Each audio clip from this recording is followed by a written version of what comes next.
Vous qui vous destinez à être ébéniste, vous devez comprendre le défi actuel qui est de marier tradition et modernité. C'est dans ce sens que le guéridon a été conçu pour pouvoir associer savoir-faire traditionnel et technologie contemporaine. Pour mettre en œuvre ce projet, nous allons d'abord faire une recherche esthétique et formelle, en s'inspirant à la base du travail de Léonard de Vinci sur l'hélice et l'escalier de Chambord. Ce guéridon, on a voulu lui apporter une touche un peu spéciale et moderne. Vous le verrez par la suite. Donc maintenant, je vais vous orienter chez deux collègues, un spécialisé dans le dessin CAO-DAO et le deuxième plutôt dans la partie méthode de fabrication.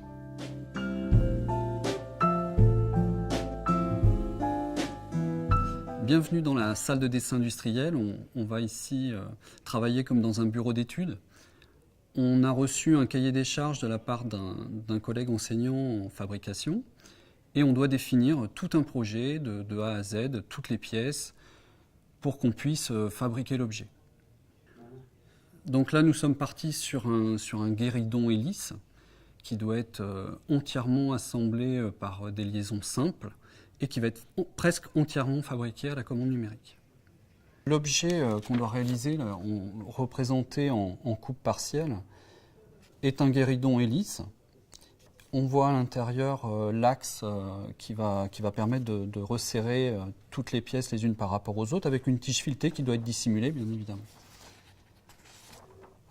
Et on va se retrouver avec des lattes qui seront toutes différentes et on va voir la difficulté de les usiner.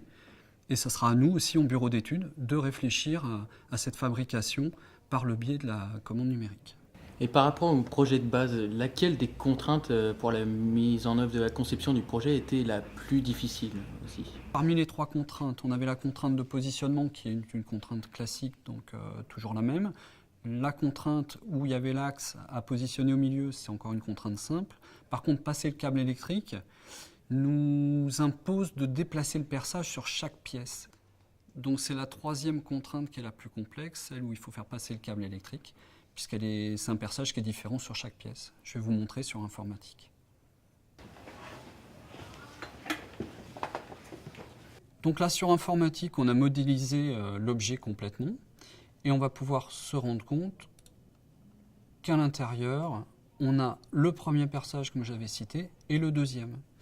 Et ici, on voit donc le perçage pour le passage du câble électrique, et il est différent sur chaque pièce. Donc ce perçage ici étant positionné à des endroits différents sur chaque lame, on va utiliser la commande numérique pour fabriquer ces pièces-là avec une précision au dixième. Du coup, quelle est l'étape suivante? Donc l'étude en bureau d'études s'arrête maintenant. Nous, on a dessiné toutes les pièces, tous les usinages. Et la suite, ça va être de préparer la fabrication. Donc ce logiciel-là nous le permet, on peut faire des simulations d'usinage.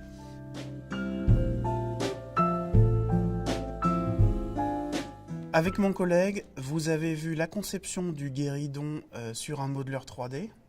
Nous allons récupérer cette maquette virtuelle et la convertir en une suite de séquences de fabrication pour pouvoir en faire un prototype réel. Alors le logiciel va traduire directement les formes en instructions pour pouvoir déposer le plastique au bon endroit.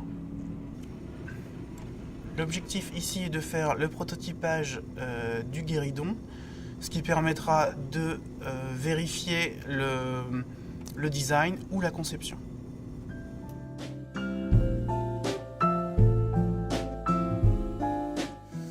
Après le prototypage et les modifications qu'on a apportées au guéridon, on va passer à la phase production et réalisation à l'aide de la commande numérique.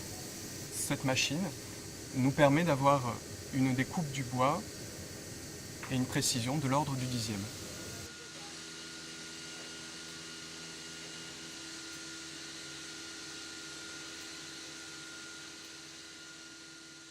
Donc là, comme vous pouvez le voir, on a procédé à la découpe et au perçage d'une plaque pour en extraire des lames, à peu près une cinquantaine, afin de constituer le piétement en hélice du guéridon.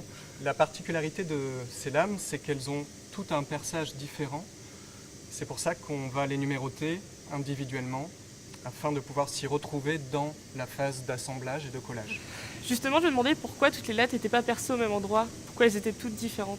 Justement, c'est là toute la difficulté du programme qui a été réalisé. Chaque latte a un trou unique afin de pouvoir faire passer un câble. Je vais vous montrer ça à l'établi. Le premier trou central était destiné à faire passer la tige filetée pour relier toutes les lames et ensuite nous permettre de les faire pivoter les unes après les autres afin de constituer la forme d'hélice. Ensuite, le deuxième trou qu'on a pu exécuter à la commande numérique, lui nous permet de faire passer le câble qui va relier les deux composants électroniques jusqu'à arriver à l'assemblage final. Maintenant, je vous invite à rejoindre mes deux collègues pour aborder le montage, le plaquage, et je vous rejoindrai plus tard à la médiathèque. Nous sommes dans l'atelier ébénisterie où nous allons revoir différents assemblages, du plus traditionnel au plus évolué. Donc nous avons des assemblages traditionnels, dits tenons mortaise, que l'on assemble ainsi, généralement chevillés ou collés pour maintenir. Nous avons le principe des tourillons, ce sont des pièces massives. On perce des deux côtés, on vient mettre le tourillon, de la colle et on assemble ensemble. Nous avons ensuite le principe des biscuits, ce sont des éléments comme ça, pareil, massifs, pour les angles aussi. Donc on remet les biscuits dans les coupes que l'on assemble avec différentes tailles et on assemble les panneaux ainsi serrés et collés. Nous avons des systèmes identiques mais démontables avec une clé. C'est le même principe, sauf que l'on vient verrouiller comme ça avec une clé l'assemblage. Ici, dans ma coupe, j'ai bien mes assemblages que je déverrouille. Et je peux monter et démonter à l'infini. Si je veux que ce soit définitif, je rajoute de la colle pour que ce soit parfaitement maintenu. Et j'ai mon système in-vis, qui est le principe des tourillons, où je viens insérer un morceau de tourillon d'un côté et un autre morceau de l'autre, et je viens visser avec des aimants cette partie-là dans l'autre.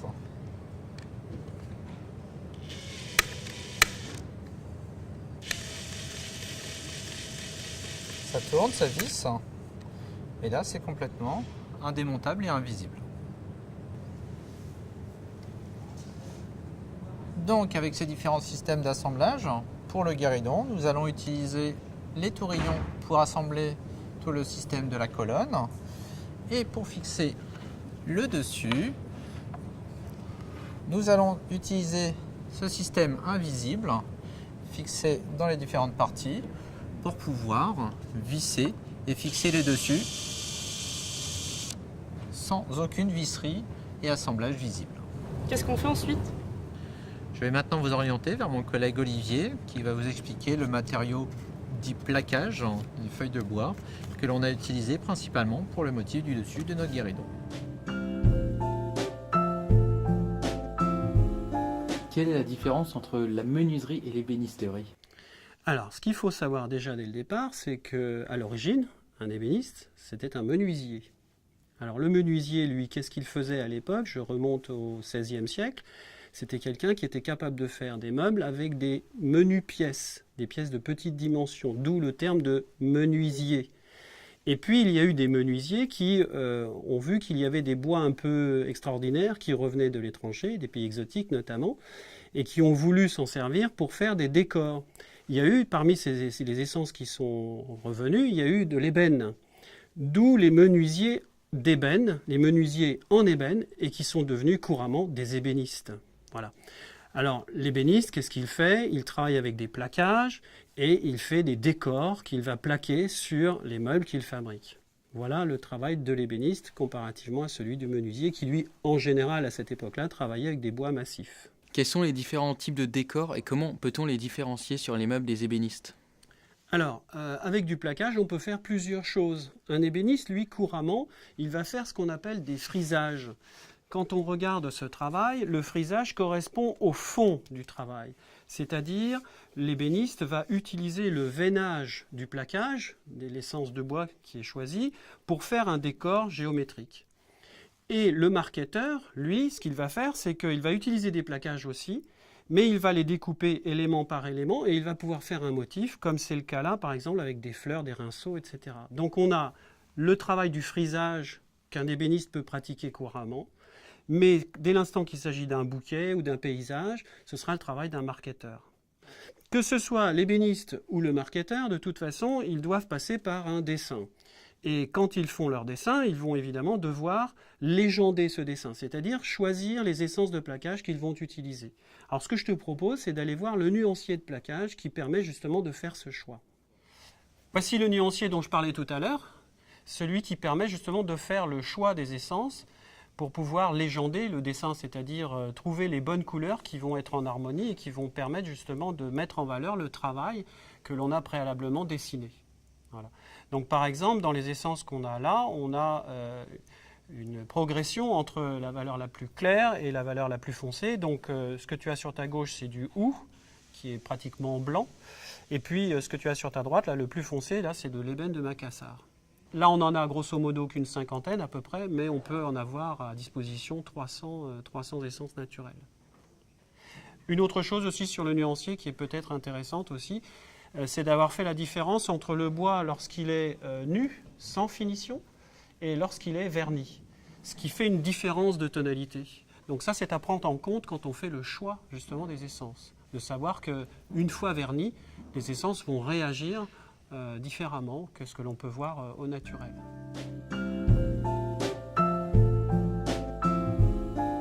Nous sommes à présent à la médiathèque où vous pouvez voir autour de vous l'exposition de certaines réalisations d'élèves de différentes sections.